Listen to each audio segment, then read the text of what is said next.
Hello everyone, this is Julian from Kanen Coffee, and today we have an Anza with us in the shop. And I came in because the power cord and outlet has shorted and fried both the cord and the connectors, so you weren't able to actually safely turn it on.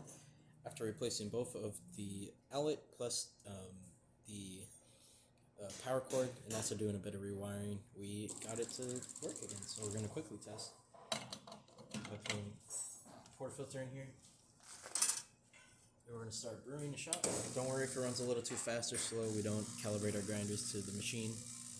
This shot might come out okay.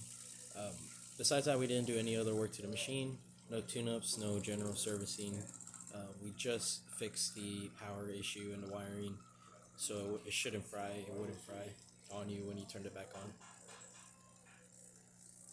But yeah, we're just going to turn it off there. Seems like I put a little too less coffee in there, but besides that, that's about it for this repair. If you like this video or any of our other repairs on our channel, leave a like, subscribe, and hit the bell. Thanks for watching.